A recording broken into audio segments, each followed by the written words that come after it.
सत्त श्री ओम सतनाम सत साहिब। हे सत्संग प्रेमियों, हे साथ संगत, आज हम आपके सामने कबीर साहिब द्वारा रचित मूल बीजक की रमैनी नंबर 22 का वर्णन करेंगे। रमैनी नंबर 22। अलख निरंजन लखे न कोई, जेहि बंधे बंधा सब लोई।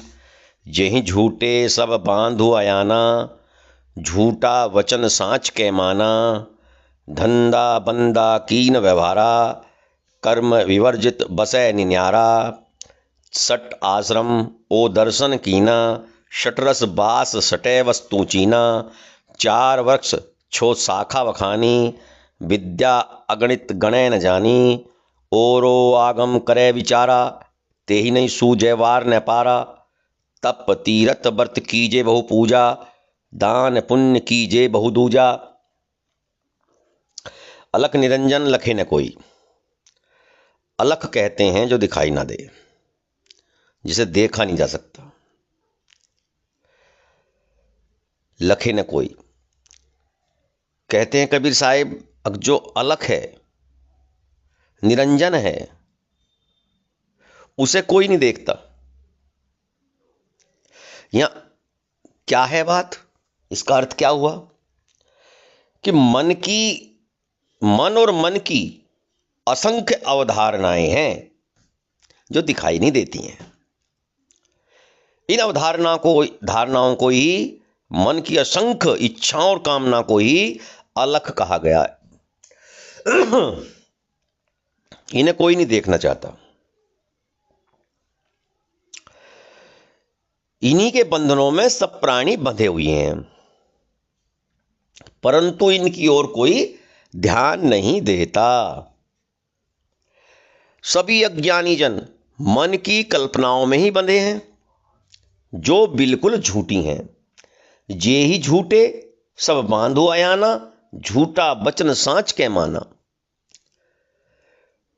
झूठा वचन साँच के माना, परंतु सब लोग इन झूठी बातों को ही सत्य मान रहे हैं। धंधा बंदा कीन व्यवहारा, कर्म विवर्जित बसै निन्यारा। जीव का शुद्ध स्वरूप क्या है? जीव का शुद्ध स्वरूप कर्म बंधनों से सर्वथा परे है, परंतु वह अपने स्वरूप की भूल से ही बंधनों में बंधा है और संसार के बंधनों में पड़ा है। तो जीव को अपने स्वरूप के बारे में ही ज्ञान करवाना है। शट आश्रम ओ दर्शन कीना, शट रस बास सटे वस्तु की चीना। चार वृक्ष छो शाखा बखानी, विद्या अगणित गणै न जानी। संसार में मनुष्य ने अपने कल्याण के लिए विभिन्न प्रकार की व्यवस्था की है।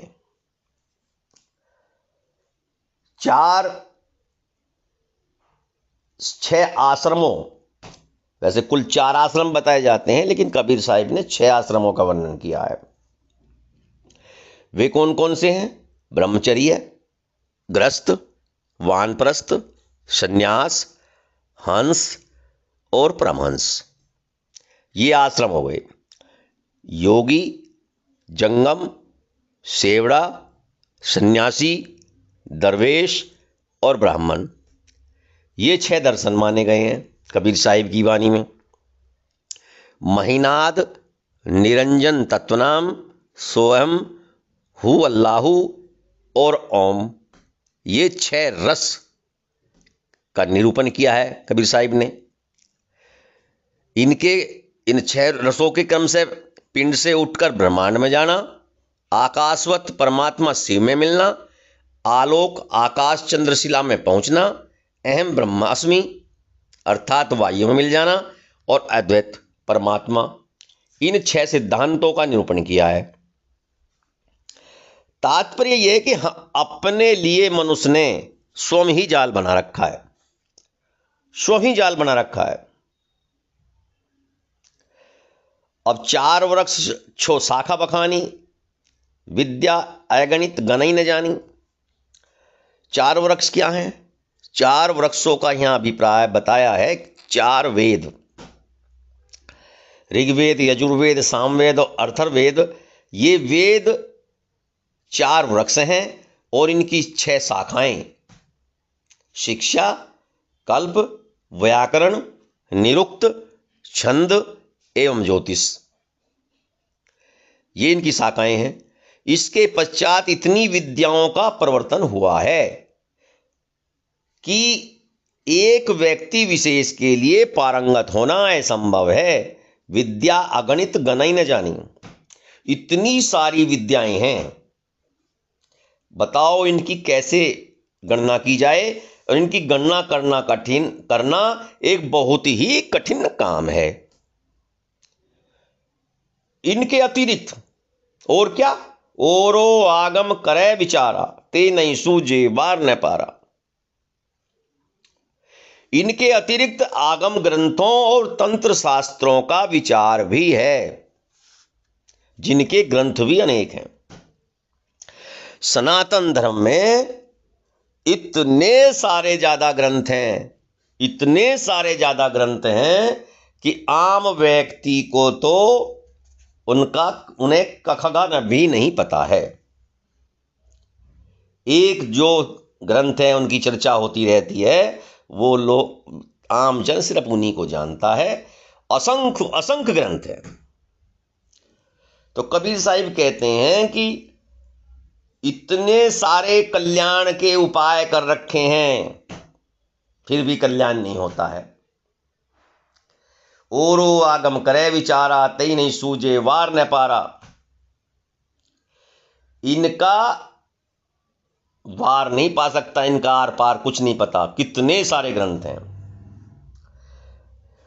तप तीरथ व्रत कीजे बहु पूजा, दान पुण्य कीजे बहु दूजा। लोग अपने कल्याण हेतु, इन ग्रंथों से अलग भी, फिर भी लोग अपने कल्याण हेतु जप, तीर्थ, व्रत, अनेक प्रकार की पूजा, दान पुण्य, नाना प्रकार के कर्म करते हैं। अपने कल्याण के लिए इतना सारा क्रियाकलाप है। साखी मंदिर तो है नेह का, मति कोई पैठो धाय, जो कोई पैठे धाय के बिन सिर सेती जाए। साहिब कहते हैं कि हे मानवो, सावधान हो जाओ, ये सब मोहों के मंदिर हैं। जितने सारा ये जंजाल बताया है शास्त्रों का, ये सब मोहों के मंदिर हैं। इसमें कोई दौड़कर मत घुसो। जो दौड़कर इसमें प्रवेश करेगा वह अनानाश ही अपना सिर कटा देगा। सिर कटा दे का अभिप्राय क्या हुआ? कि माया या अज्ञानता के पीछे न भागो, होश में रहो, समझो, जो तत्व है उसको समझो, जो सार्थक विचार है उसको समझो, नहीं तो भटकते रहोगे। सत्य श्री ओम, सतनाम, सत्साहिब।